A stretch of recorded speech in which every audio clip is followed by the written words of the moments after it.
په دې حیرانونکې نړۍ کې طبیعت موږ د خپلو بېسارو ښکلاو سره راچاپېر کړي یو. د سیندونو مست بهیدل، د ونو، ځنګلونو او د لوړو غرونو شتون دا ټول د متنوع ژوند یوه ښه بیلګه ده او باید له هغې څخه ساتنه وکړو.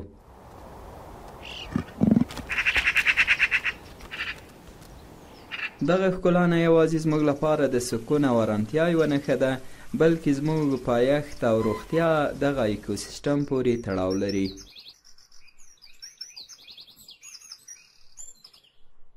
راځئ یوه شیبه له خپلو بوختیاوو لاس واخلو او د طبیعت غږونو ته غوږ شو.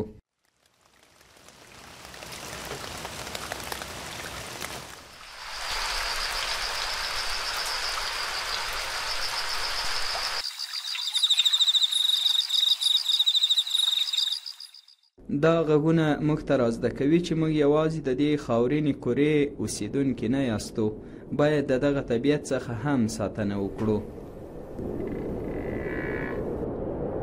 ځنګلونه، سیندونه او غرونه موږ ته بلنه راکوي چې د دوی ساتنه وکړو. خو آیا موږ دا بلنه منلې ده؟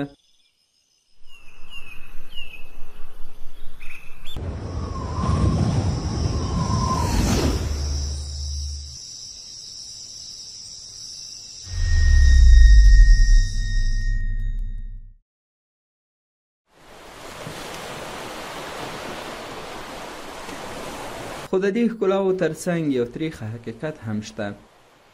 چاپیریالي ککړتیا، اقلیمي بدلونونه او د طبیعت ویجاړتیا زموږ د ژوند لپاره ستر ګواښونه ګرځېدلي دي. هره ورځ د فابریکو لوګي اسمان ته پورته کیږي او خځلې سمندرونه او سیندونه ککړوي. دا ککړتیا نه یوازې زموږ په روغتیا ناوړه اغېزې کوي، بلکې د ژوو او ایکوسیسټمونو لپاره هم زیان رسوي. اقلیمي بدلونونه لکه د تودوخې زیاتوالی، د بارانونو بې وخته ورېدل ډېر ناورینونه رامنځته کوي چې ښه بیلګه یې سخته وچکالي او د سیلابونو راوتل دي.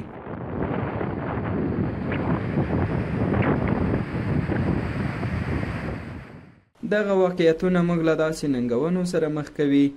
آیا موږ کولی شو دې ناورینونو ته ځواب ورکړو؟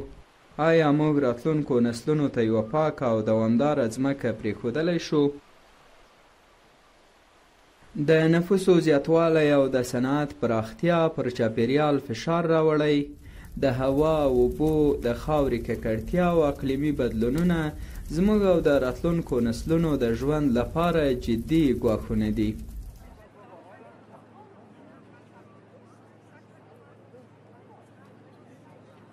د نړیوالې هوا وضعیت سازمان د 2021 کال د راپور له مخې د لوړ فشار له ناروغۍ وروسته د هوا ککړتیا د مړینو دویم لوی عامل ښودل شوی و.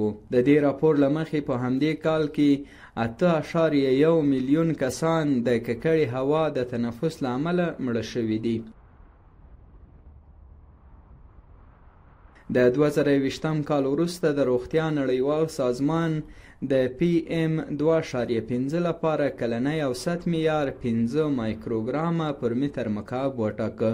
PM2.5 هغه کوچني ذرات دي چې قطر یې 2.5 مایکرومتره یا لږ وي او کولی شي د انسان سږو ته ننوځي او د تنفسي ناروغیو سبب شي. په دغه انفوګرافي کې د نړۍ تر ټولو ډیر ککړ هیوادونه د هوا د څرنګوالي CVC فناوري شرکت IQ Air د شمیرو پر اساس په ګوته شوي چې د 2025 کال په کلني ډول د غلظت د منځنۍ کچې PM2.5 پر اساس رتبه بندي شوي دي. د یادو شمیرو له مخې د نړۍ تر ټولو ډیر ککړ 15 هیوادونه له بنګلادیش، پاکستان، هندوستان، تاجکستان او بورکینا فاسو څخه عبارت دي. له دې جملې څخه په لومړنیو 3 هیوادونو کې د کلني غلظت منځنۍ کچه PM25 ده چې د روغتیا نړیوال سازمان له معیار څخه 10 برابره لوړه ده. افغانستان هم له دې ککړتیا خلاص نه دی. د افغانستان د ژمي هوا ککړتیا د دې هیواد له جدي چاپیریالي او روغتیایي ستونزو څخه شمیرل کیږي. دغه ستونزه بیلابیل دلایل لري او د خلکو په روغتیا او ټولنې ډیر منفي اغیز کوي. د IQAir د 2019 کال د احصایې له مخې د تلې میاشتې له پیل څخه د هوا کیفیت ډیر ټیټیږي او دغه شمیره تر 45.1 مایکروګرامه په هر متر مکعب ته رسیږي. د لړم میاشتې په نیمایي کې 15.9 مایکروګرامه پر متر مکعب ته رسیږي او په پای کې دغه کچه د لیندۍ میاشتې په نیمایي کې 1.6 مایکروګرامه پر متر مکعب ته رسیږي.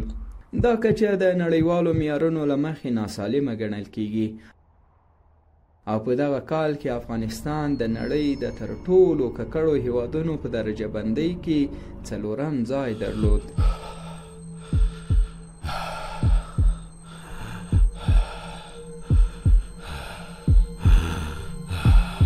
په مرغومې میاشت کې په طبیعي ډول خلک ډیر سونتوکي سوځوي او له همدې کبله د ککړو میاشتو څخه شمیرل کیږي. په همدې میاشت کې د غلظت PM2.5 کچه 115 مایکروګرامه پر متر مکعب څخه پیل کیږي او بیا د سلواغې په میاشت کې 58.1 مایکروګرامه ته راښکته کیږي او په کب میاشت کې د 40.1 مایکروګرام پر متر مکعب ته رسیږي. په همدې اساس په کابل کې د هوا د تنفس تر ټولو خطرناک وخت د تلې له میاشتې څخه تر کب میاشتې پورې دی.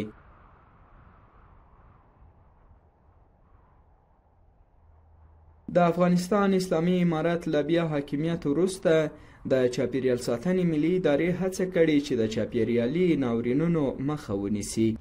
د کله نه چې اسلامي امارت دلته راغلی د فتح راغلی د هغې نه وروسته د چاپیریال ساتنې په بخش کې د یو خانه د چاپیریالي قانون جوړ شوی چې هغه د مختلفو سکتوري جهتونو سره تر اوسه شریک شوی او وخت په وخت باندې هغه اپډیټ کیږي. په دې لاره کې موږ مختلفې نورې طرحې لرو چې هغه هم اپډیټ کیږي او د سره سره کار باندې کیږي به شریکو.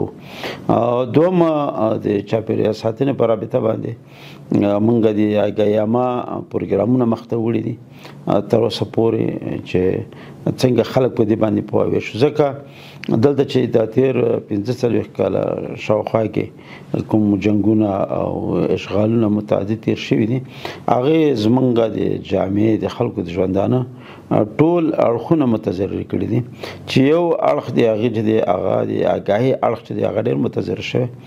نو په دې باندې کار کوو چې خپله د چاپیریال یا محیط زیست دا د انسانانو په ژوندانه کې څومره اهمیت لري او د حفاظت دپاره یې کومې کړنې باید سرته ورسیږي.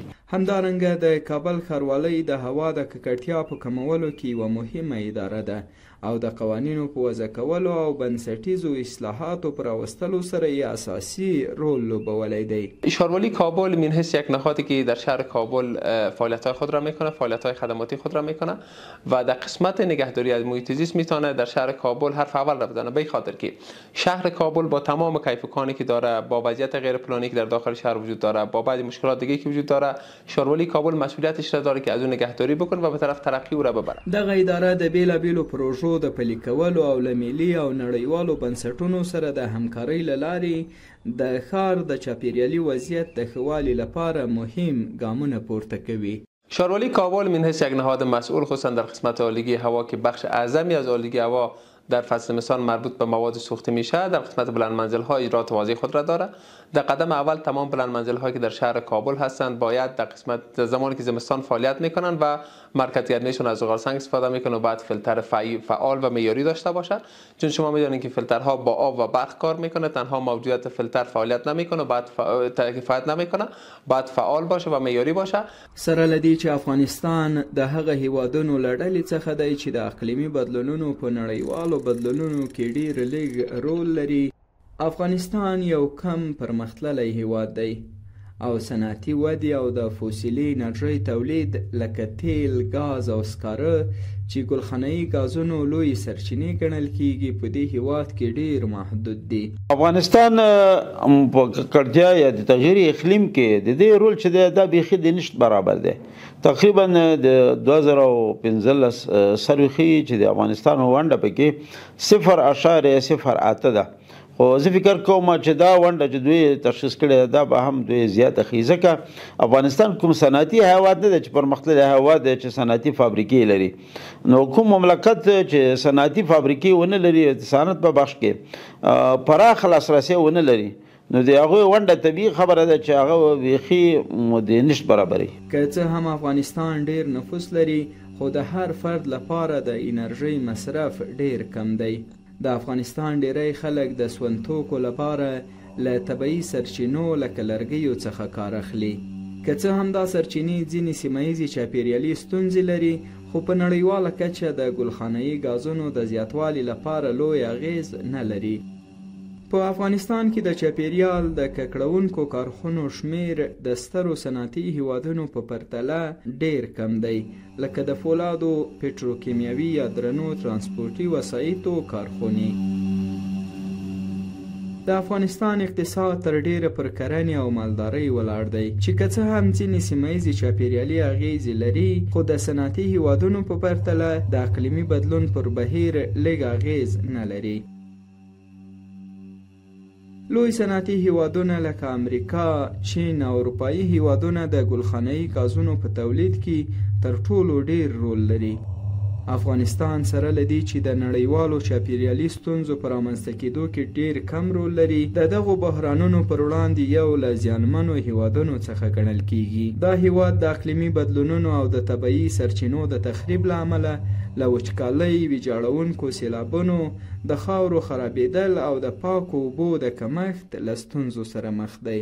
تغیر اقلیم یو عالمي مسله ده. مثلا په افغانستان کې نن سبا چې ګورو په ډیرو ولایتونو کې خلک د وچکالۍ سره مخامخ دي، یا په ډیرو ولایتونو کې هغلته سیلابونه راځي وخت په وخت باندې، لکه تیرو کال کې په 11 شمالي ولایتونو کې راغلي وو، د هغې نه مخکې تقریبا 6 ولایتونه وهلي وو.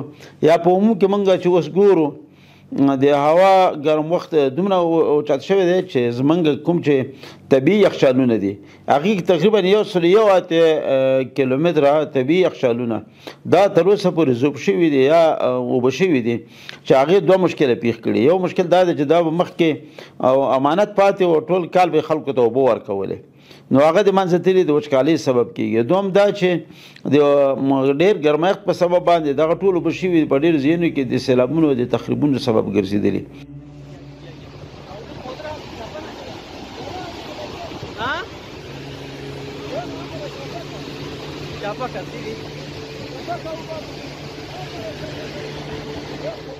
که څه هم افغانستان د ګلخانه‌ایي ګازونو د خپرولو او د نړیوالو طبیعي سرچینو د تخریب له پلوه ډېر لږ سهم لري، خو بیا هم د اقلیمي بدلونونو له امله سخت زیان ویني او د دغه ناورینونو اغیز د دې هیواد پر سیمه ییزو ټولنو او د خلکو پر ژوند ناوړه اغیز لري. لکه څنګه چې افغانستان له 2021 کال راهیسې د اقلیمي بدلونونو له امله د نړۍ د 10 زیانمنو هیوادونو په کتار کې راغلی ده. دا حقیقت د چاپیریال ساتنې او د اقلیمي بدلونونو د منفي اغیزو د کمولو لپاره د نړیوالو او سیمه ییزو اقداماتو د اړتیا څرګندونه کوي. د ګڼو ستونزو سره سره په افغانستان کې بیلابیلې ادارې له یو بل سره همغږي شوي او د چاپیریال د لا ښې ساتنې لپاره یې ګډې هڅې پیل کړي دي.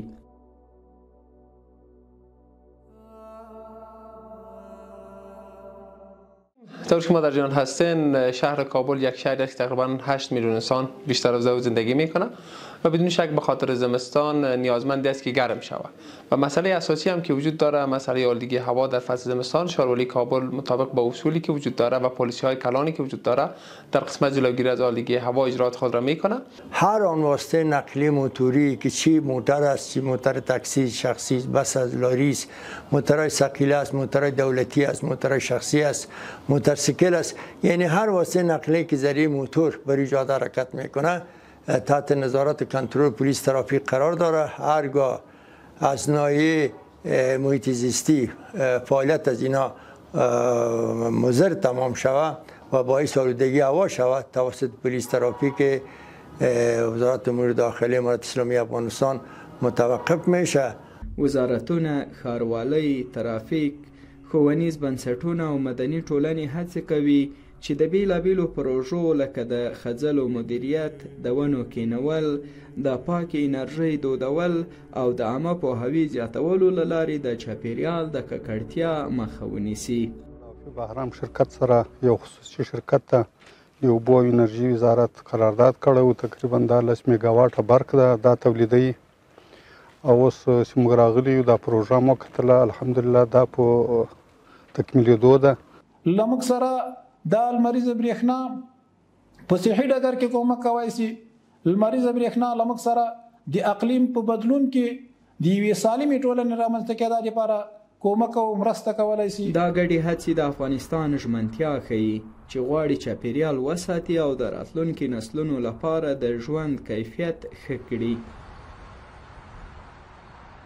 طبیعت او چاپیریال د خدای جل جلاله هغه ستر نعمت دی چې د موجوداتو، منابعو او عواملو د همغږۍ هغه شرطونه چې د هر ژوندي موجود په اطراف کې شتون لري او د ژوند دوام ورپورې تړلی دی څخه منځته راغلی دی.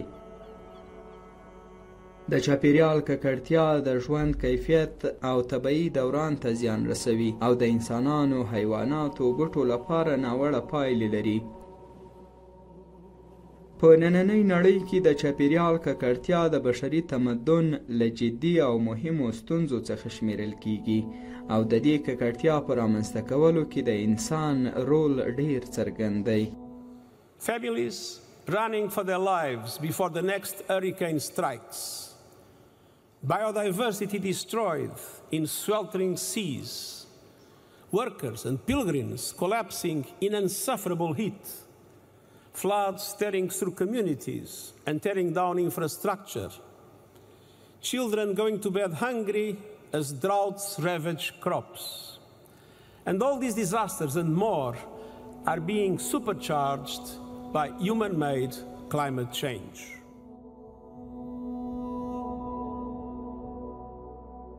چاپیریال او د هغه ساتنه نن ورځ د بشري ټولنو له مهمو مسایلو څخه ده.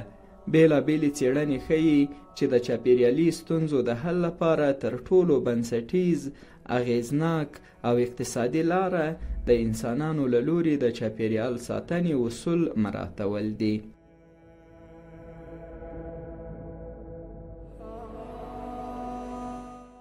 طبیعت د بشر د نسل د بقا لپاره پیدا شوی او د انسان او طبیعت ترمنځ نه شلیدونکې اړیکې لري. د پاک او سالم چاپیریال درلودل د هر وګړي لپاره ځانګړی ارزښت لري.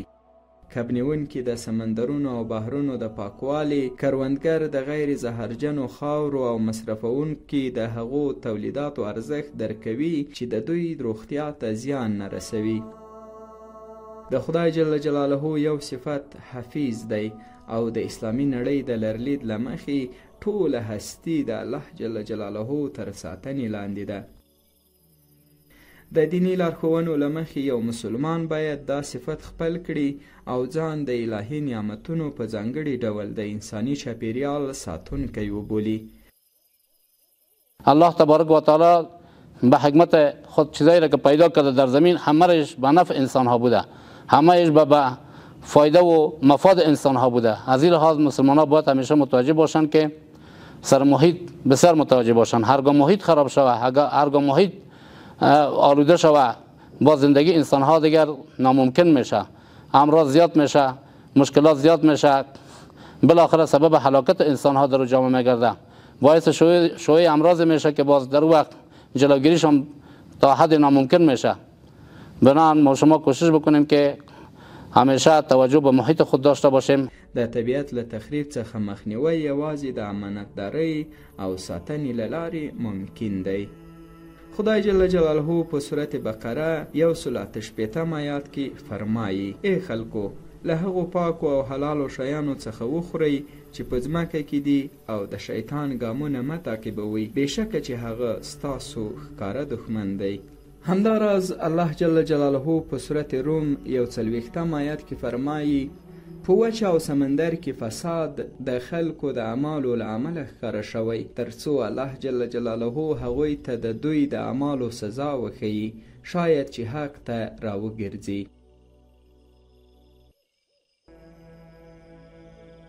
د اسلام مبارک پیغمبر صلی الله علیه وسلم ځمکه د انسان مور او د الله جل جلاله امانت ګڼي او فرمایي: د ځمکې ساتنه وکړئ او د هغې درناوی وکړئ، ځکه چې دا ستاسو مور ده. هر څوک چې په هغې باندې ښه یا بد عمل ترسره کوي، راپور به یې ورکړي. شک نشته چې روغتیا او سلامتي د الله جل جلاله له سترو او ارزښتناکو نعمتونو څخه دي او د هر انسان د ژوند د ښه والي لپاره فوق العاده مهم رول لري. تر دې حده چې که یو انسان روغتیا ونه لري، نو که هر ډول اسانتیاوې او امکانات هم ولري، بیا هم د خپل ژوند خوند نشي اخیستلی.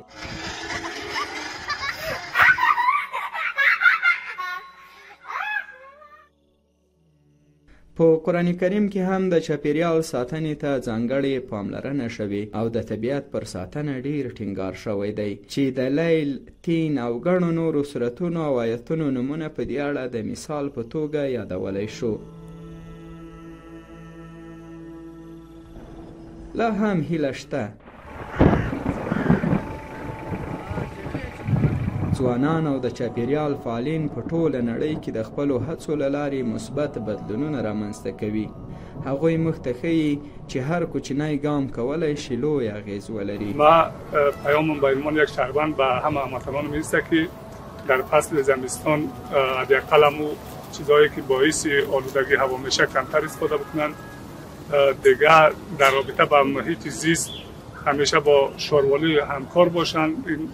در توان شاروال نیست که محیط ما را سالم و پاک نگه بداره تا که اینکه مردم با شاروالی و با دولت همکاری نکنن، نمیتونه که شاروالی محیط ما شما را پاک و سالم بسازه. د چاپیریال ساتنه یو ټولنیز مسؤلیت دی.